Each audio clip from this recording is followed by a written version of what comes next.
భూమి శరత్చంద్రని ఆశీర్వాదం ఇమ్మమని కోరుతూ ఉండగా శరత్చంద్ర మాత్రం కోపంగా ఇలా అంటుంటాడు, నేను కోమాలో ఉన్నప్పుడు నాకేం జరిగిందో తెలియదని నువ్వు అనుకుంటున్నావు. నువ్వు నా కూతురని తెలిసాక మరుక్షణం వాడు నిన్ను ఇంట్లో నుండి బయటికి గెంటేశాడు. రేపు పెళ్లి జరిగిన తర్వాత నీ మీద మోజు తీరిపోతే నిన్ను బయటికి గెంటేస్తే నీ గతేంటి అని శరత్చంద్ర ప్రశ్నిస్తుండగా, అర్థమైంది నాన్న, మీరు ద్వేషంగా గగన్ బావ చూసే చూపు ఒక ఉంటే ప్రేమగా అర్థం చేసుకున్న నా చూపు గగన్ బావ వైపు మరో రకంగా ఉంది.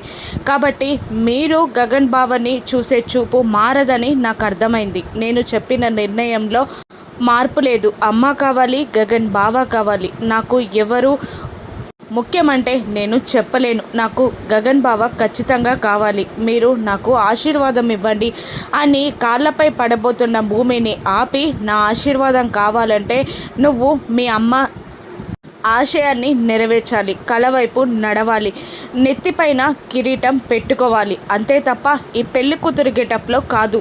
నా ఆశీర్వాదం నీకు కావాలి అంటే నాట్యకారిణి వేషధారణలో నా దగ్గరికి రా, లేదంటే నన్ను మర్చిపో అని అంటూ ఉంటాడు శరత్చంద్ర. అదేంటి బావా అలా మాట్లాడుతున్నావు?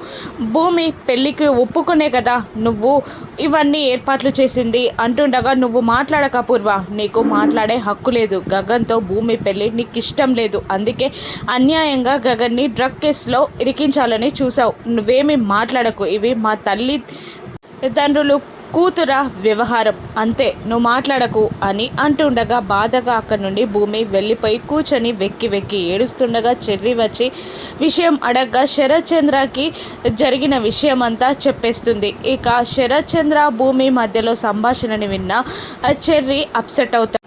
అప్పటికి నన్ను చిన్నప్పుడు కాపాడింది గగన్ బావ అని కూడా చెప్పాను. అయినా మా నాన్నగారు పెళ్ళికి ఒప్పుకోవట్లేదు. ఆశీర్వాదం కావాలి అంటే నాట్యకారిని వేషధారణలో రమ్మని అంటున్నారు. నాకేం చేయాలో అర్థం కావట్లేదు అని భూమి వెక్కి వెక్కి ఏడుస్తుండగా, వద్దు భూమి, ఏడవకు, వద్దు, ఇప్పుడు మనం ఏమీ చెయ్యలేం. ఒక అన్నయ్యని పెళ్ళి పోస్ట్పోన్ చేయమని అడగడం తప్ప అంటుండగా, వద్దు అని భూమి అంటూ ఉంటుంది. ఇప్పటికే 2 సార్లు వాయిదా పడింది, ఆయన ఒప్పుకోరు, ఆయన మనసుని నేను గాయపరచలేను అని అంటూ ఉంటుంది భూమి. నువ్వు కాదు భూమి, నేను అడుగుతాను అని చెర్రి అంటూ ఉండగా, వద్దు అని భూమి అంటున్నా కూడా వినకుండా చెర్రి గగన్కి ఫోన్ చేస్తాడు. అప్పుడు పెళ్లి కొడుకులా చక్కగా రెడీ అయి పెళ్ళికి వెళ్ళడానికి సిద్ధమవుతున్న గగన్ చెర్రి ఫోన్ లిఫ్ట్ చేసి, నేనే నీకు చేద్దామనుకున్నాను రా, నువ్వే చేశావు అని అంటుండగా, ఎందుకన్నయ్య అని చెర్రి అడుగుతూ ఉంటాడు. అప్పుడు గగన్, ఇంతకు ముందు పెళ్లి కూతుర్లా రెడీ అయ్యేటప్పుడు నేను భూమితో వీడియో కాల్లో మాట్లాడాను, కానీ తను ఎందుకు డల్గా ఉంది, బాధగా ఉంది, ఏదో విషయానికి బాధపడుతుంది, అదేంటో తెలుసుకోవాలని నీకు కాల్ చేశానురా అని గగన్ అంటుండగా, నీకు నిజంగా తెలీదా అన్నయ్య అని అడుగుతుంటాడు చెర్రి. తెలిస్తే నిన్నెందుకు అడుగుతానురా అని గగన్ అనగానే, ఈరోజు పెళ్ళెన్నింటికన్నయ్య అని చెర్రి అడిగేస్తాడు. 12కి రా అని అంటుండగా, డ్యాన్స్ కాంపిటీషన్ ఫైనల్ టైం ఎప్పుడన్నయ్య అనగానే 12. అయ్యో అని తల బాదుకుంటాడు గగన్. ఒక్క నిమిషం సైలెంట్గా ఉన్న గగన్ని మళ్ళీ ఇలా చెప్తూ ఉంటాడు చెర్రి. మామయ్య డ్యాన్స్ కాంపిటీషన్స్కి వెళ్ళమని చెప్తున్నాడు భూమికి, కానీ భూమి మనసు పెళ్లి వైపు అడుగులు వేస్తుంది, ఏం చేయాలో అర్థం కాక బాధగా ఉంది అని అంటూ ఉంటాడు చెర్రి. గగన్ సైలెంట్గా ఉండిపోతాడు. అన్నయ్య, నీకు విషయం అర్థమైంది కదా, ఒకప్పుడు నువ్వా మామయ్య అని అడుగుతుంటే ఇద్దరి వైపు భూమి అడుగులు వేసింది. ఇప్పుడు మళ్ళీ అదే సిచ్యువేషన్ ఎదురయ్యింది. పెళ్ళ అమ్మకల అని భూమి సతమతమవుతుందన్నయ్య, రెండూ నెరవేర్చుకోవాలని భూమి ఆశపడుతుంది.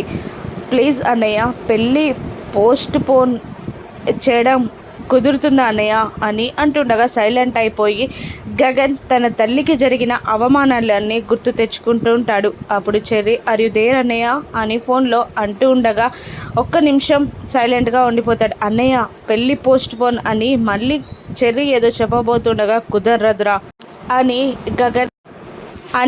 గగన్ అనేస్తాడు. దాంతో చెర్రి భూమి ఇద్దరు షాక్ అవుతారు. నేను నార్మల్ లైఫ్ని లీడ్ చేయలేదురా, మా అమ్మ ఎన్ని అవమానాలు పడిందో నీకు తెలుసు. ఇప్పుడు మా అమ్మ పడిన అవమానాలకి ఇది ఒక తుది అంకంరా, మా అమ్మ పడిన అవమానాలకి ఇది మంచి బహుమతి. నేను నార్మల్ లైఫ్ లీడ్ చేస్తే నేను పెళ్ళికి అంత తొందరపడేవాడిని కాదు. కానీ ఇప్పుడు గనక పెళ్ళి ఆగిపోతే ఈ పెళ్ళి ముందే జరగదు అని అందరూ అనుకున్నట్టే జరిగిపోతుంది. నేను ఆ అవమానాన్ని మళ్ళీ మా అమ్మకి ఇవ్వలేను అని అంటూ ఉంటాడు గగన్. భూమి అని ఏదో చెప్పబోతుండగా అకాడమీకి సంబంధించిన సర్టిఫికేట్ నేను ఎలాగైనా తీసుకొస్తాను, నా మాటగా భూమికి చెప్పు అని కాల్ కట్ చేస్తాడు గగన్. ఇక చెర్రీ భూమి వైపు తిరిగి అన్నయ్య ఏదైనా ఒప్పుకున్నారంటే ఖచ్చితంగా చేసి తీరుతారు అని, నువ్వు అకాడమీ గురించి మర్చిపో, అన్నయ్య చూసుకుంటాడు అని అంటూ ఉంటాడు చెర్రీ. అపూర్వలాగా అడ్డగోలుగా వెళ్ళే వ్యక్తి కాదు మీ అన్నయ్య, ఏదైనా నిజాయితీగా సంపాదించాలి అంటారు. ఇప్పుడే ఇన్ని అడ్డంకులున్నాయి, ఆ తర్వాత సజావుగా సాగుతుందని నేను ఎలా నమ్మను అని అంటూ ఉంటుంది భూమి. లేదు, అన్నయ్య మాటిచ్చాడు అంటే ఖచ్చితంగా చేసి తీరుతాడు అని అంటూ ఉంటాడు చెర్రీ. ఇప్పుడు ఏం చేద్దాం అనుకుంటున్నావు అని చెర్రీ భూమిని అడగ అర్థం కావట్లేదు. రెండు సక్సెస్ అవ్వాలని అమ్మకి మొరపెట్టుకోవడం తప్ప ఏమీ లేదు అని శోభాచంద్ర ఫోటో ముందుకు వెళ్ళి, నా జీవితంలో నెరవేరదు అన్న గగన్ బావతో పెళ్ళి నెరవేరుతుందమ్మా, నీ కళ నెరవేరాలన్నది నాన్న ఆశయం, రెండు నెరవేరేలా నన్ను దీవించమ్మా. నేను గగన్ బావని కాకుండా వేరే వ్యక్తిని ప్రేమించుంటే నా తృణప్రాయంగా నా ప్రేమని వదులుకునేదాన్ని, కానీ ఇప్పుడు అలా చెయ్యలేను. నేను ఒక్కదాన్ని ప్రేమించుకున్నా వదులుకునేదాన్ని. గగన్ బావ కూడా ఇన్నాళ్ళుగా అవమానాల పాలై ఇప్పుడు నన్ను ప్రేమించాడు. ఇప్పుడు బావ ప్రేమని నేను కాదనలేదు. చిన్నప్పటి నుండి పడ్డ అవమానాలకి ఇది పరిష్కారంగా బావ నిర్ణయించుకున్నాడు. కాబట్టి నేను పెళ్ళిని కాదనలేను. నువ్వే నాకు దారి చూపాలమ్మా అని శోభాచంద్రకి దండం పెట్టుకుంటూ ఉండగా, ఇందు బిందు టైం అవుతుంది భూమి, నీకోసమే అందరూ వెయిటింగ్ అని అంటూ ఉండగా బయటికి వస్తూ ఉంటుంది భూమి. ఇక బయట నిలబడ్డ శరత్ చంద్ర రివాల్వర్ పట్టుకోగా, ఏం చేస్తున్నారు బావా అని అపూర్వ భయంగా అడుగుతూ ఉంటుంది.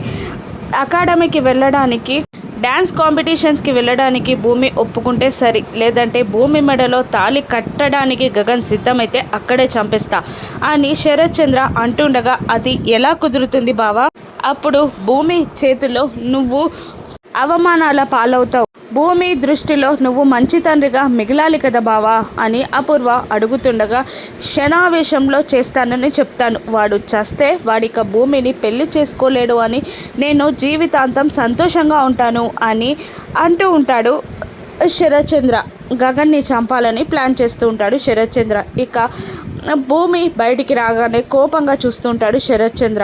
శరత్ చంద్ర భూమి చూపులను గమనించిన కేపి, రామ భూమి కారెక్కు అనగానే అందరూ కలిసి కారులో బయలుదేరుతారు. ఇక అందరూ మంటపానికి చేరుతూ ఉండగా ఫోటోగ్రాఫర్స్ భూమిని స్టిల్స్ తీస్తుండగా, పెళ్లి కొడుకుగా రెడీ అయిన గగన్ని శారద పూరి కూడా తీసుకొస్తారు. భూమిని చూసి అందరినీ వెళ్ళమని చెప్తాడు గగన్. ఇలా పెళ్లి చీరలో ఉన్న భూమిని చూసి, ఎన్నాటి కల భూమి ఈనాడు నెరవేరవునుంది, నిజంగా మన ఇద్దరం చాలా సంతోషంగా ఉండాలి, కానీ ఆ సంతోషం నీ కళ్ళలో కనిపించట్లేదు నాకు అని గగన్ భూమిని అంటూ ఉండగా, భూమి ఏమీ మాట్లాడకుండా సైలెంట్గా ఉండిపోతుంది. పెళ్ళి అమ్మ కళ కరెక్ట్గా భూమి నెరవేర్చగలదా? గగన్ని శరత్ చంద్ర షూట్ చేస్తాడా? రాను ఎపిసోడ్స్లో చూద్దాం. Thank you for watching.